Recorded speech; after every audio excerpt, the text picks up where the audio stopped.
Concept of average and marginal.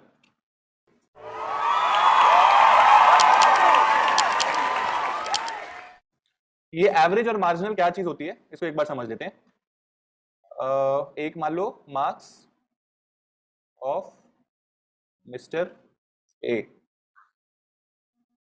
Marginal का concept क्या होता है कि अगर एक के चेंज का जो भी आउटकम होता है उसको मार्जिनल बोलते हैं। याद है थोड़ा सा?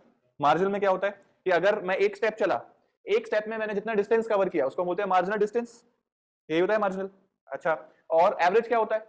मैंने 5 स्टेप्स चले तो total distance divide by total steps, average आ जाएगा कि एक स्टेप का एवरेज कितना है। तो दोनों कॉन्सेप्ट में डिफरेंस है। मार्जिनल क्या बताता है? सपोज मैंने पहला स्टेप चला तो 10 मीटर्स कवर हुआ, सेकंड स्टेप चला तो 8 मीटर्स कवर हुआ, थर्ड स्टेप चला तो 6 मीटर्स कवर हुआ।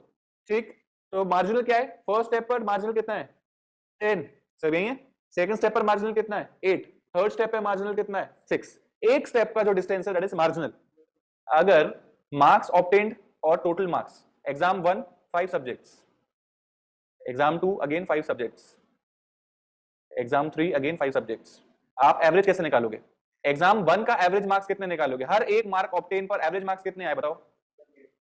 कितना? एक नंबर में कितने आए? 0.8, मेरे को 3.8 बिल्कुल ठीक है। क्या किया? 80 अपॉन 100 इज इक्वल्स टू 0.8। इसका मतलब क्या हुआ? हर एक मार्क्स के पेपर पर आपके एवरेज 0.8 मार्क्स आए। कोई डाउट? नेक्स्ट, एग्जाम 2 में आप मुझे बताओ 180 डिवाइड बाय 200 0.9। इसका मतलब क्या हुआ कि हर एक मार्क के पेपर पर एवरेज कितने नंबर मिले?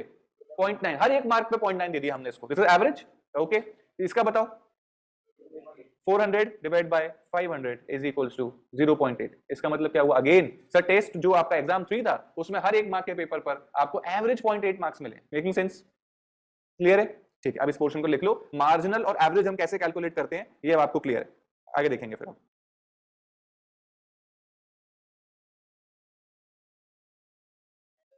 चलिए नेक्स्ट, ये हमने देखा था concept of average and marginal का जनरल कॉन्सेप्ट। इसका इकोनॉमिक्स से कोई लिंक डायरेक्टली नहीं है, कॉन्सेप्चुअल पोर्शन था वो हमने समझ लिया। अब हम इकोनॉमिक्स के कॉन्सेप्ट पे आते हैं।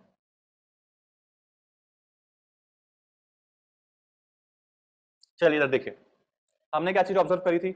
y इज इक्वल्स टू क्या होता है? c प्लस एस, यही देखा था। It means delta y is also is equals to delta c plus delta s, पुराना कॉन्सेप्ट है। Next, divide delta y in both sides, क्या मिलता है हमको? Delta y divided by delta y, delta c divided by delta y plus delta s divided by delta y। क्या answer आया? इसको हम बोलते हैं 1। Delta c upon delta y को क्या बोलोगे? mp c प्लस इसको क्या बोलोगे? mp s। ये तो ओल्ड कॉन्सेप्ट है, कोई नया पॉइंट तो नहीं लग रहा आपको। आप एवरेज से कंपेयर करते हैं इसको। y is equals to c plus s। अब सीधे divide y in both sides, क्या मिला हमको? y divide by y, c divide by y plus s divide by y, ये आया 1। c बाय y इसका मतलब क्या है? 1000 रुपए की इनकम पर आप 800 रुपए कंज्यूम कर रहे हो। डेल्टा की बात नहीं कर रहा, एब्सोल्यूट इनकम। अगर मेरी इनकम 1000 रुपए है, चेंज इन इनकम की बात नहीं है, मेरी इनकम 30,000 है तो सर मैं 20,000 एक्सपेंड करता हूं। मार्जिनल में हम क्या पढ़ रहे थे कि अगर 30,000 से 40,000 होती है, इसका मतलब 10,000 से इनकम इंक्रीज होती है तो मैं 8,000 का कंजम्पशन करता हूं। वो मार्जिनल का कॉन्सेप्ट था। एवरेज इन एब्सोल्यूट सेंस कि अगर 30,000 की मेरी इनकम है तो सर मैं 20,000 कंज्यूम कर रहा हूं। इसका मतलब नहीं आई बात समझ? ओके, फिर से ओरली समझना पड़ेगा। फिर से दोनों में कंपैरिजन समझो। पहले मेरी इनकम थी 30,000 तो मैं 20,000 कंज्यूम करता था। ठीक, अब मेरी इनकम हो गई है 40,000 तो मैं 35,000 कंज्यूम करता हूं। सपोज ये भी गड़बड़ है। पहले मेरी इनकम थी 30,000 तो मैं 25,000 करता था। अब मेरी इनकम है 40,000 तो मैं 32,000 कंज्यूम करता हूं। अब यहां पे क्या हुआ? इनकम कितने से बढ़ी? 30 से 40, 10,000। इसको आप क्या बोलोगे? Delta Y. यही हूं? ओके। कंजम्पशन कितने से बढ़ा? 7,000 से। इसको आप बोलोगे डेल्टा सी। ये आपको बता रहा है एक के चेंज पर 1 रुपए का जब इनकम इंक्रीज हुई तो हमारा कंजम्पशन कितना हुआ? आया 0.7। यहां तक कोई doubt? This is marginal concept. Average concept क्या है? कोई चेंज की बात नहीं कर रहा। अभी कितनी इनकम है आपकी? सर अभी नहीं 30,000 है। अभी कितनी इनकम है? अभी 30,000 है। अभी कितना कंजम्पशन है? सर अभी 25,000 का कंजम्पशन है। तो बताओ एवरेज कितना है? हर एक रुपए अर्न पर आप कितना कंज्यूम कर रहे हो? कैसे निकालोगे? 25,000 divide by 30,000, consumption divide by income, यही कर रहे हो। सेव कितना कर रहे हो? सर 5,000 रुपीज सेव कर रहे हैं। 5,000 डिवाइड बाय इनकम 30,000। बात समझ में आ रही है सबको? देखो यहां पर तो ये C by Y क्या रिप्रेजेंट कर रहा है? Average of consumption. S by Y क्या रिप्रेजेंट कर रहा है? Savings of average savings. ठीक, ओके।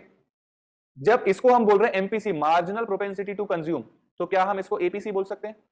एपीसी क्या है? Average propensity to consume plus इसको क्या बोलेंगे? एपीएस। इसके क्या हुआ आपका? Average propensity to save.